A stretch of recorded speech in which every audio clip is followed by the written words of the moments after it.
So now the border crisis has reached New York City after Governor Greg Abbott has shipped more than 900 migrants to your city. How should your governor and the mayor of the Big Apple respond? Well, the mayor and the governor should be joining our pleas for President Biden to secure the southern border. As was mentioned in the report, we have fentanyl streaming over. You've had dozens of people caught on the terrorist watch list attempting to cross over. And there are so many gotaways that we don't know what their intentions are.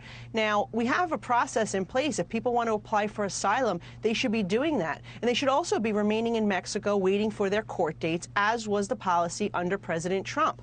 But this president seems to want to put the drug cartels, who are profiting billions of dollars for human smuggling, for sex trafficking, for drug trafficking, ahead of the CBP agents, ahead of the American people, and quite frankly, ahead of the migrants who don't always come safely. They are raped along the journey, they are assaulted, and some of them even die along the journey. So I don't know why this president continues this policy, and I don't know why my mayor and governor continue to incentivize illegal immigration.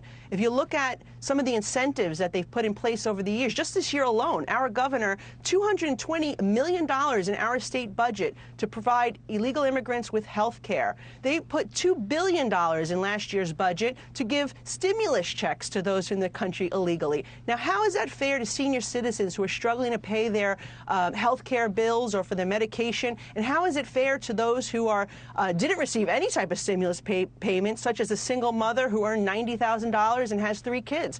They receive nothing, but our governor continues to give to those who are in the country illegally, and that is incentivizing what we're seeing at the southern border. My understanding is Mexican cartel members were captured in New York City with about $1.2 million of crystal meth on them last month. What about that?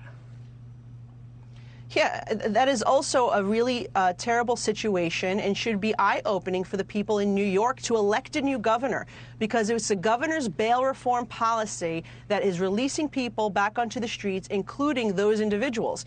And New York City has a sanctuary policy that protects people in this country illegally committing crimes. Now, look, I represent a community very diverse.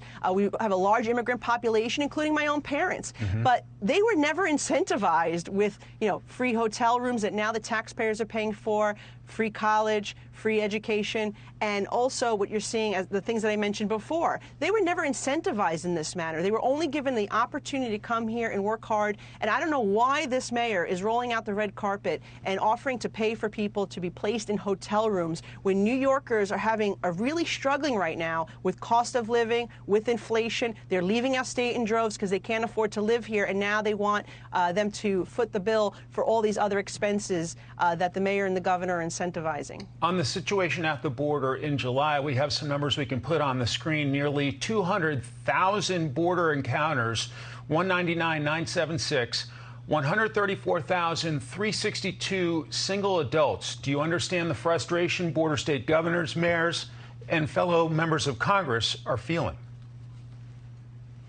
I absolutely do. And, my mayor actually said that this was going to be a large burden on New York City taxpayers, on our infrastructure, on our city services. Yet he refuses to join our calls on the president, to call on the president of his own party to secure our border. It's just common sense. Look, we have a process in place. We have immigration laws. They just need to be followed. Look, as a first-term Congress member, I was happy to help 65 people become United States citizens from over 15 countries. And these were people that did everything right. They followed the rules. Sure. And I was happy to help them get through that bureaucracy and red tape. But what's happening at the southern border is a disaster for everybody involved, except for the drug cartels. They are the only ones who are doing well. And the question is to President Biden and my colleagues in government on the Democratic side, why do you keep incentivizing this and putting the drug cartels ahead of the American people?